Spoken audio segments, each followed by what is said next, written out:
achieved.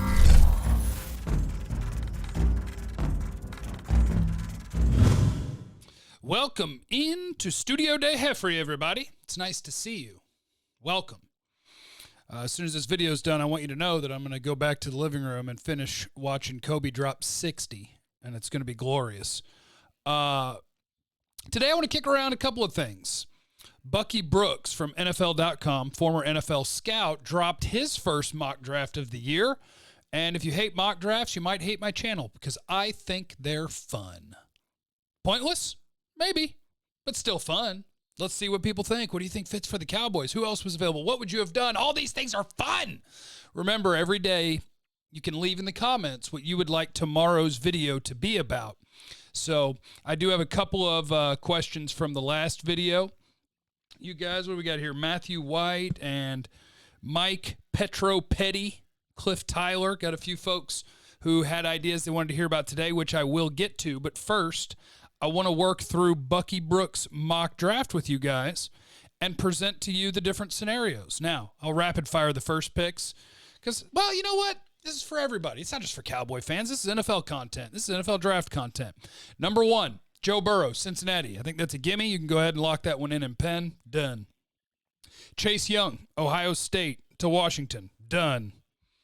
Number 3, this could be where the magic happens. Quarterbacks could get traded for, could get real wild on us, or Detroit could make what I think would be a good pick. Jeff Okudah, cornerback, Ohio State. Love him. Awesome prospect. 4th, New York Giants, Jedrick Wills, offensive tackle, Alabama, which I hate that pick because I want the Giants to lose. And shoring up their offensive line would be really helpful for those guys. But don't worry, they're going to run the ball 80 times a game, and Saquon's going to run for 4,936 yards and 41 touchdowns, and they're going to go 6-10. So don't worry about that. They got Tua going number 5 to the Miami Dolphins. Justin Herbert, Oregon quarterback, going to the Chargers at 6. Bassick tried to fight me on this today. Mike Bassick, he was like, I think the Herbert kid's going to go before Tua. Because of Tua's medical history and because Justin Herbert, let's be honest, he looks like what quarterbacks used to look like. He's tall. He's athletic. Got a big arm. When everything's good, it looks great. Problem is with Justin Herbert, it looks great a lot less often than it did with Tua. But Tua was surrounded with so much talent. Think about these Alabama wide receivers. Jerry Jeudy's going in the first round. I bet Henry Ruggs goes in the first round. Next year, Devontae Smith, he could very well go in the first round. And the other receiver, Waddle, he could very well be a first rounder. There's so much talent around him. But still, Tua can read a defense like a wizard and drop dimes. But he's also hurt a knee and an ankle and a hip. So we'll see. But Tua at 5, Herbert at 6. Auburn D tackle, monster. Derek Brown goes number 7 to Carolina. Georgia's offensive tackle, Andrew Thomas, goes 8 to the Cardinals. 9, Isaiah Simmons.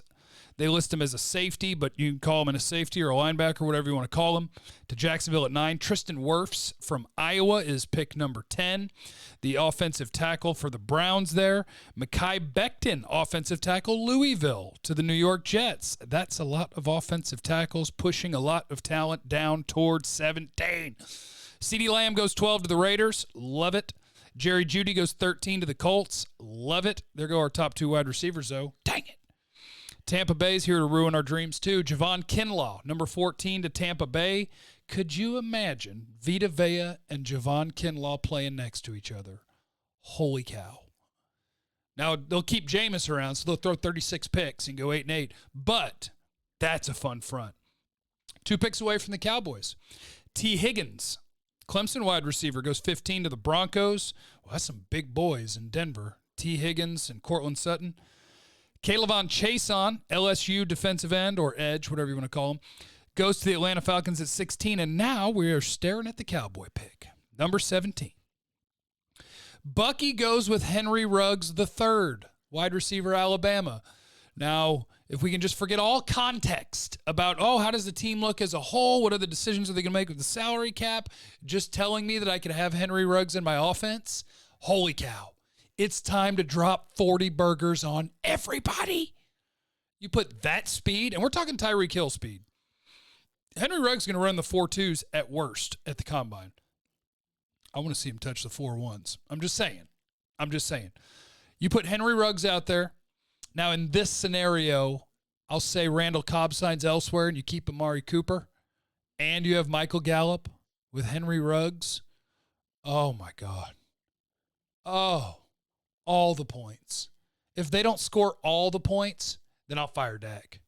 You got all the weapons. Henry Ruggs stretching the field. Yeah, double Amari Cooper if you want to. One of the fastest men on the planet is going to be running out of the slot. Or maybe I'll move him to the outside over there and have him run by somebody. Good luck with that. So Henry Ruggs is the pick that he makes. The guys on the board that to me would be the most interesting. Both our safeties are alive. Xavier McKinney, Grant Delpit, Alabama and LSU. They're both alive. We got them both there. A.J. Epinesa, defensive end Iowa, is on the board. He's there. Our corners are on the board. C.J. Henderson, Florida. Trevon Diggs, Alabama. Christian Fulton. Yep, they got him going to Baltimore. So all of our corners are on the board. You could have your pick of the second corner off the board.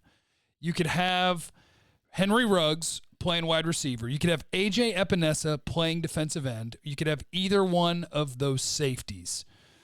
What are you doing? I kind of like the Ruggs pick. I guess if I'm going in the order I have them ranked, you're looking at, I cheated on all of these guys. Like C.J. Henderson, got him as a 1-2. Same with Trevon Diggs. Same with Christian Fulton. I got Henry Ruggs as a 1-2. I got Epinesa as a 1-2, but I'm thinking about putting a straight 1 on him. So would I take the defensive end, 285-pounder, lunch pail, hard hat wearing to work guy? Whew. That's a tough pick. That's a tough pick. I'm most excited by Ruggs because with Epinesa, I think, you guys remember I said this about Joey Bosa once upon a time, so if Epinesa becomes an incredible pass rusher, just know I've done this before. He strikes me as a guy that's not a top 5 player in a draft, maybe not a top 10 player in a draft, but he's going to be a good run defender, and I think he's going to be a 7 to 9 or 10 sack guy. That's good. There's a lot of value in that. I think I might take him. Grant Delpit might get me a bunch of picks, though. Henry Ruggs might score me a bunch of touchdowns and affect people's coverage. It's all impossible. The draft is impossible. Who am I going to pick? I don't know. For this week, I'll say I would pick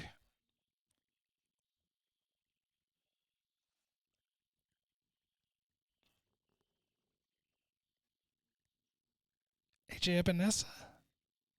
It's not sexy. Ruggs is sexy. It's got to be on defense. I wanted Kinlaw to be available. They made him go at 14. I'm going to eliminate Ruggs. Would you take Ruggs and let Cooper walk? Take Ruggs. Oh, that's the exercise. So here's the exercise. I realize I'm being a coward and haven't said who I would pick. Here's the exercise. Would you take Henry Ruggs there at 17 and let Amari Cooper walk? Save $20 million a year there, and then sign Byron Jones. I'm figuring he's a $12 million player per year. And then bring back Robert Quinn. Now I don't necessarily need Epinesa. I get Quinn on a 2-year, $20 million deal. Maybe I got to go up to 22. Maybe not, though. The NFL is terrified of old defensive ends or aging defensive ends. So option A, Henry Ruggs at 17, Amari walks.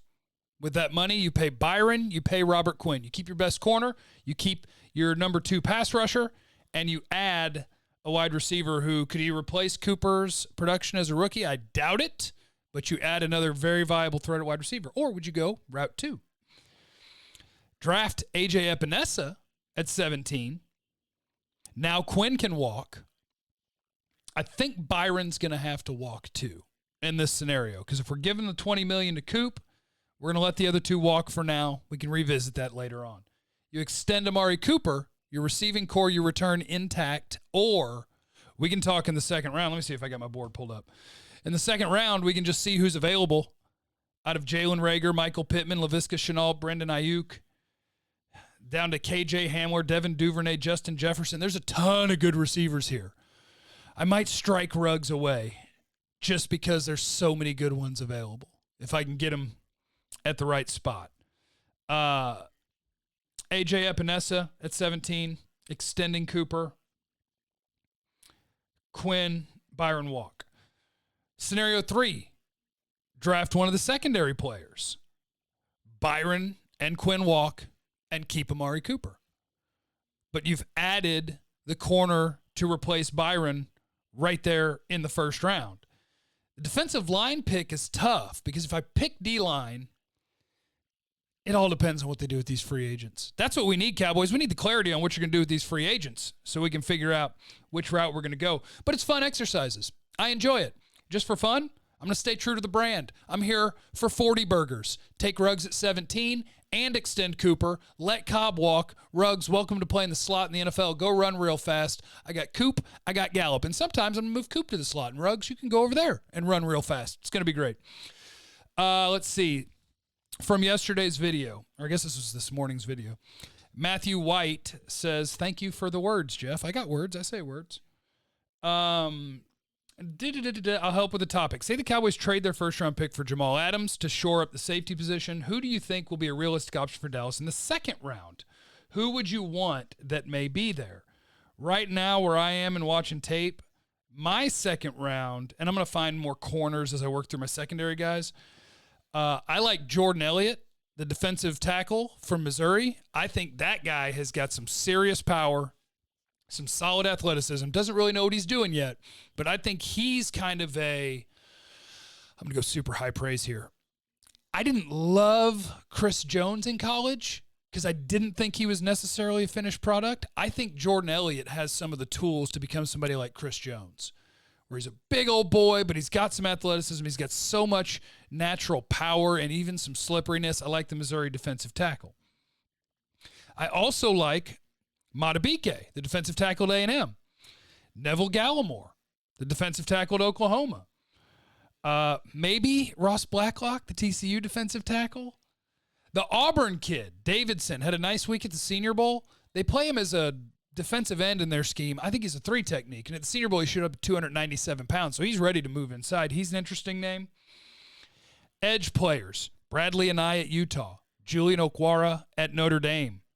Kaylavon Chason, I guess everybody's mocking him earlier. Maybe he'll be gone. Yetur Gross-Matos at Penn State. Michigan, Josh Uche.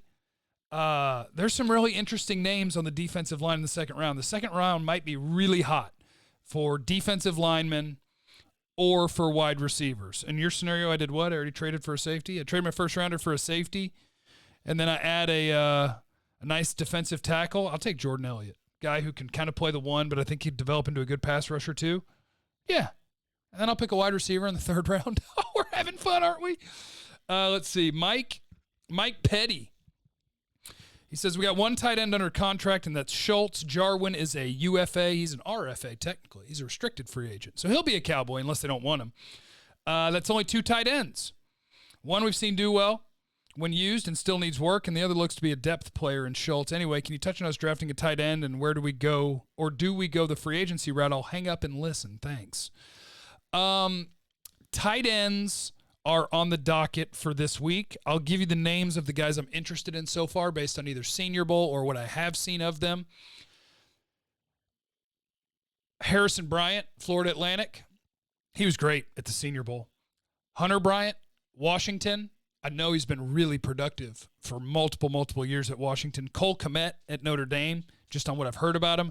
Adam Troutman at Dayton. He's our yearly tiny school guy who might be a really legit tight end. And, of course, I'm interested in Thaddeus Moss because he's Randy's kid, and I want to see what he's got because I'm not totally familiar. I don't know how athletic he is, but we'll see. I'll take a peek at him. And that answers Cliff Tyler's question, which was just Thaddeus Moss. So thanks, everybody, for swinging through. Holy cow, sorry, this is a long video. Didn't mean to go that long on you. But appreciate you guys for stopping by. In the comments, you can leave which one of the draft options you like the best there that we had in Bucky Brooks' mock, or topics you'd like me to talk about tomorrow. Whatever's on your brain, leave it in the comments. Love you guys. Make sure you're subscribed to the YouTube page. Turn on the notifications, the little bell. That way you don't miss anything. When it comes out, when a video hits, you know. You stay in front of everybody else with your Cowboys and your draft information. And check 1053thefan.com every day. Going to go watch the Mamba drop 60.